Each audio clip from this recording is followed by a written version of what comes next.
This topic today is central to Paramhansa Yogananda's, really his divine mission.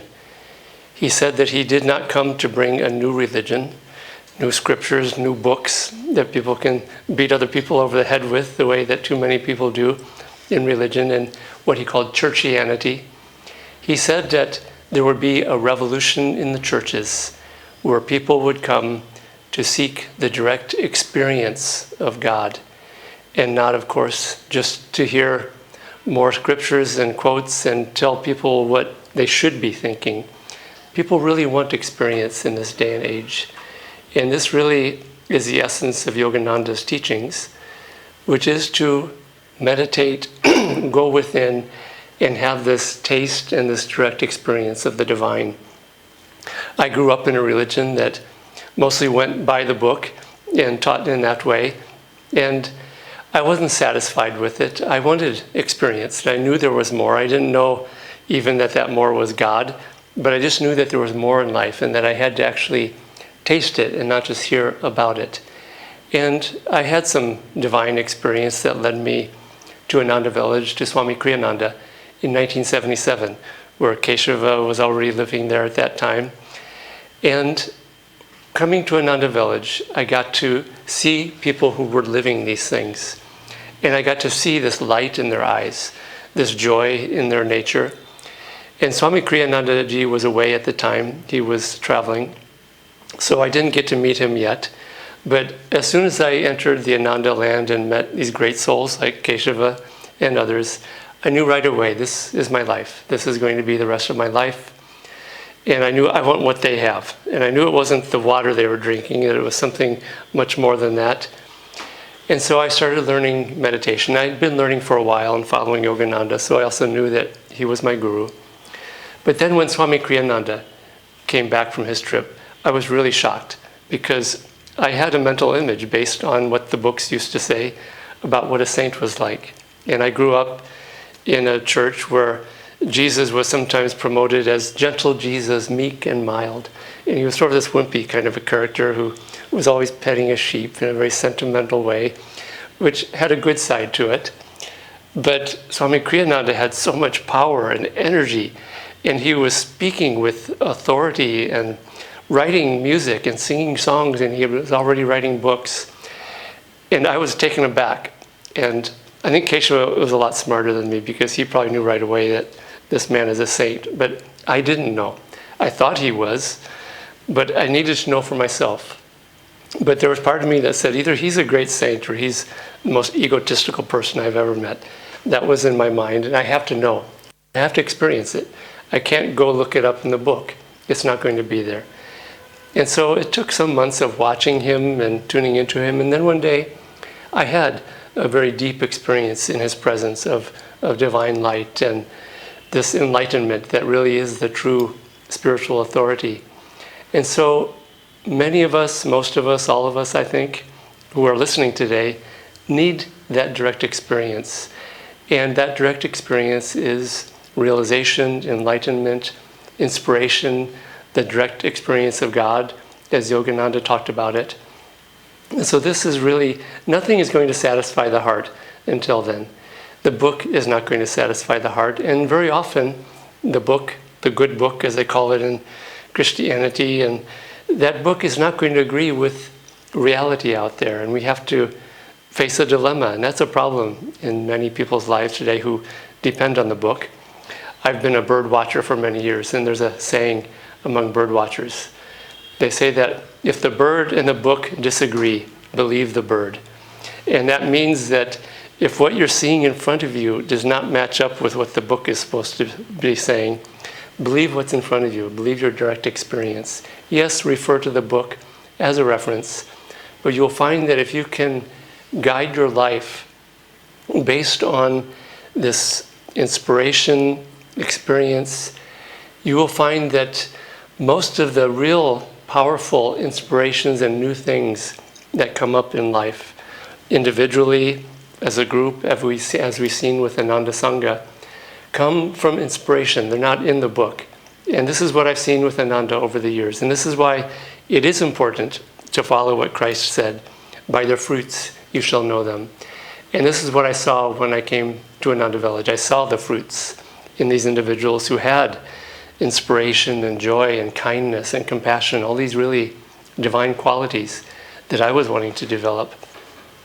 But I was still surprised because Swami Kriyananda in the early days would talk about how someday Ananda would be all over the world and just spreading everywhere. And at that time there was about 40 of us. And even though there was light in the eyes, on the outer surface of the person, they were pretty rough. I was pretty rough too. It didn't exactly look like this was going to spread all over the world. Again, Keshav had told me that he knew right away that Swami was telling the truth. I was like, I don't know about this, but I still like this place. And I still want to be here, and I still want to develop these qualities. But we've seen that in this day of inspiration and dawning enlightenment, even though it doesn't seem like it in the outer world, that people are wanting these spiritual qualities. And this is the difference between religion and spirituality. Religion is the form and the structure, which for some people that's all they want and all they need. But spirituality is this direct experience of God that Yogananda tried to bring. And when that direct experience comes, then each human being, each soul, each disciple starts to develop these divine qualities. And those are the real fruits. It's not about how big the church becomes. And don't look at those things in that way. If you're interested in knowing who your guru might be and you're still seeking, sometimes don't look at the guru and the claims that either he makes about himself or others make about him. Look at the disciples, especially those who have been a disciple for decades. And look at them. That's who you really, those are the fruits. And if there are good fruits coming from a teacher or a path or lineage, then that is a true path in a lineage. But if the long-time disciples, you're looking at them and think, I don't know if I want to be like that person, then maybe keep looking, go on. So this again, believe the bird and not the book. And this is so important. And yes, the book is a reference point just to keep coming back to and looking at it. Yogananda said, and this is something that Swami Kriyananda said often in these early days of Ananda, which we're starting to see as becoming true, that we are out of Kali Yuga now. Most people don't understand this, but trust me on this, you see it in the outer world. And we've come into an age of energy, which is Dwapara Yuga.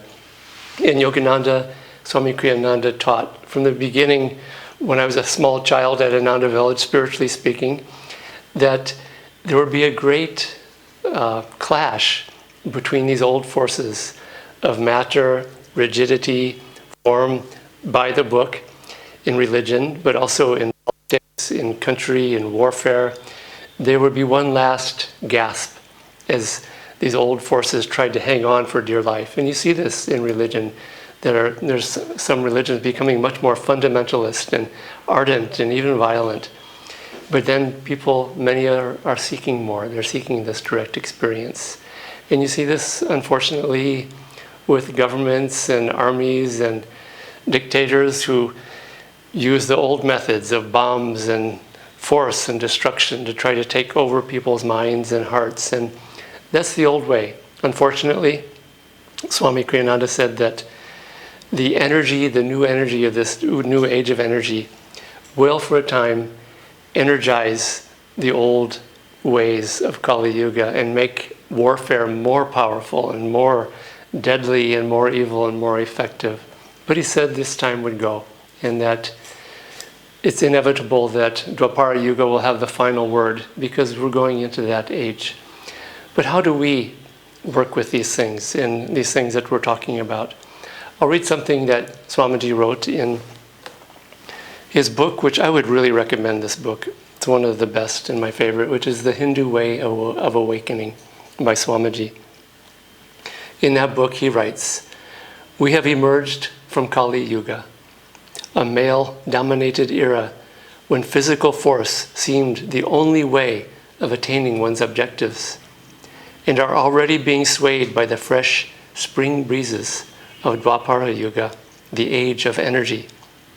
There will be increasing awareness of the need for feminine inwardness as a balance to masculine outwardness, for inner inspiration as a balance to outward conquest, for feeling as the very essence of consciousness itself.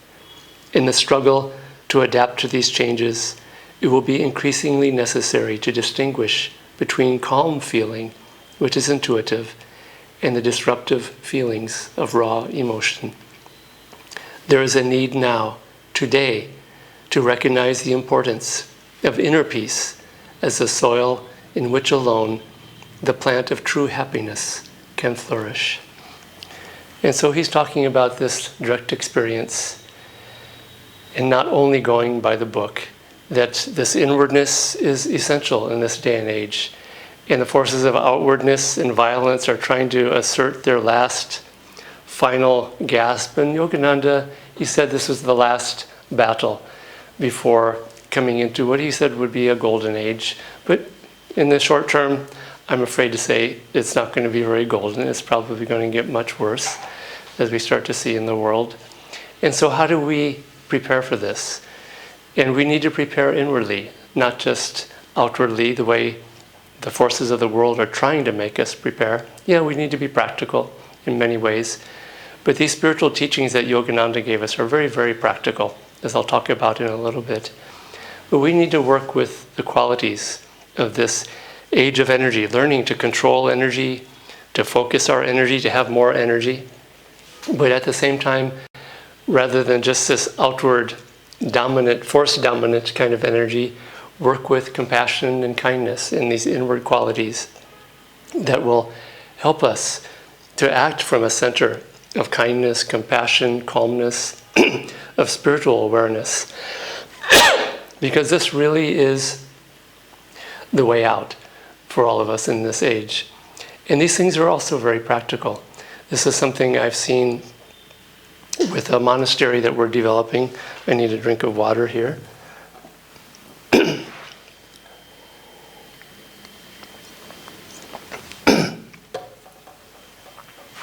We've been developing a new type of monastery based on what Swami Kriyananda ji wrote about, talked about.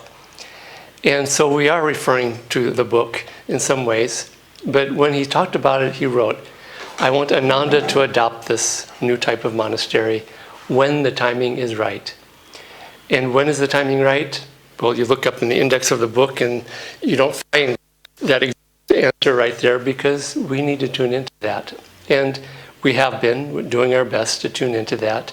And this is what we found, that when we tune in, when we listen, ask especially, we start to find that our life is guided from within rather than from without. And all these teachings, it's really amazing what Yogananda gave us, is that all these things combined, energization, exercises, which he taught as a way of increasing our energy, and magnetism, changing our own magnetism, calming the agitated waves of feeling of the heart, which Patanjali defined as yoga. And he gave us a tool for that, the Hong Sao technique of meditation. And he gave us the Kriya technique, Kriya Yoga, which creates this very powerful magnetism in the deep spine, in the sushumna, which really affects our own energy and magnetism and starts to become a real spiritual force within ourselves that starts to affect our outer lives. And in developing this monastery, we find that these principles are also very practical. And it's even miraculously so. People would come in the early days to Ananda. There was some efficiency expert that Swami Kriyananda was advised was really good, and this man came to Ananda to try to make Ananda more efficient and more effective. And he was a professional. He was really good at this. And he really tried to organize things and make things more structured and more efficient. And it just never worked. He was never really able to implement those things. But then he realized soon enough that Ananda was thriving and everything was working really well. And he went to Swamiji and just threw up his hands and said, I can't do it. I can't organize this place. It's just too crazy. But it's working. And it's really effective, whatever you're doing. Just keep doing it. And he sort of walked away from there to try to make some probably more proper organization more efficient and more effective. But these things are practical. Again, by their fruits you shall know them. And this also means just in the outward manifestation and effects of our life. That when, and this is the best test, really, of whether we are practicing these things in the right way, in an effective way. Because sometimes we can get a little dreamy about it, and we can imagine that we're meditating, for example, but by the fruits of our life, and are we having more harmonious relationships with others, and are we becoming more clear-minded and more effective in what we do? And this is what we've seen with Ananda Sangha over the years, and that's why the fruits include the people, but also just how we are able to live these lives and live in a effective and positive, good way where we can help other people and serve other people, because it's not just about us trying to make a nice life for ourselves. And with this new monastery, we didn't always have the book to refer to, so we did have to use inspiration, intuition.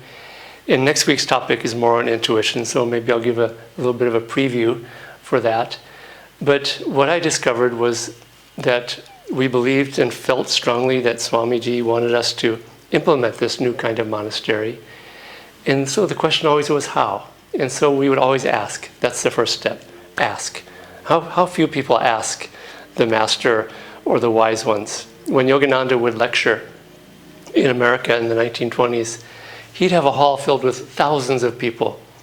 And at the end, there might be 2 or 3 people who would come up to him and say, I want to follow you. How do I do this? Who would actually ask him. The rest would just go away. They were curiosity seekers. And trust me that when there's 1 or 2 people who are asking a great avatar like Yogananda, guide me, help me, what can I do? He has a very avid interest in that person. And I include all of us who are asking regularly, Yoganandaji, what do I do? How do I guide me, help guide my actions? So that's the first step, to be guided by inspiration and intuition, which are very closely related. And the second step, after asking, is listen. And that means really being receptive in the heart. This is what this age of Dwapara Yuga needs, more of this inward listening and receptivity. That's the second step.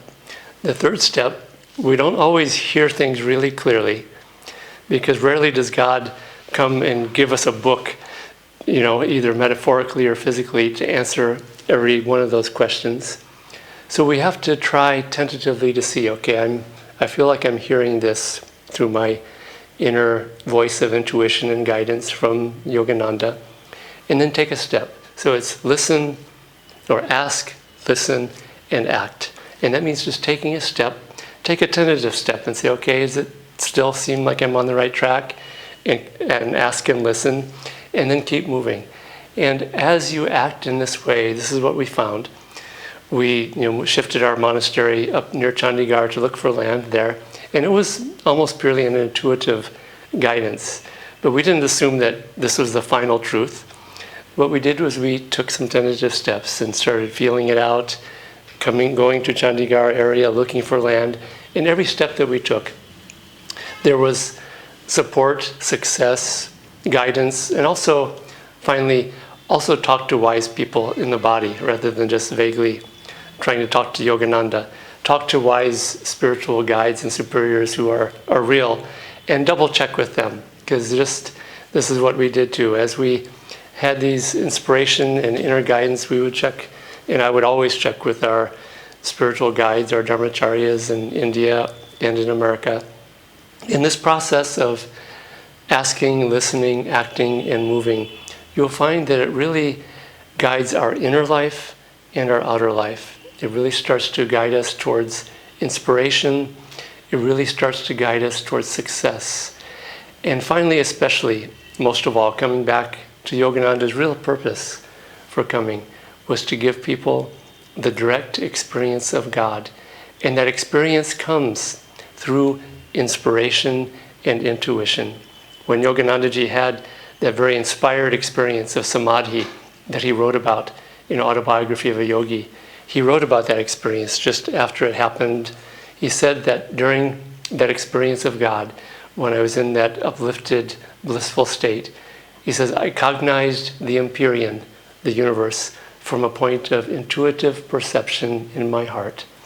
And this is this tie, this bind between inspiration, intuition, direct experience of God that these great masters came to bring us. And they gave us tools and techniques and some books also to guide us on this path. So use all these tools, but bring it back to your own practice and your own experience. And you find these things, they really, really work for giving you inspiration, intuition, outward success, and really making you into a divine human being, even into a saint. So let's ask for the grace of our gurus as we embark on the next step of whatever our spiritual journey is and wherever we are, and listen, ask, step, and keep working with them, and you'll find amazing changes in your life. Om Guru.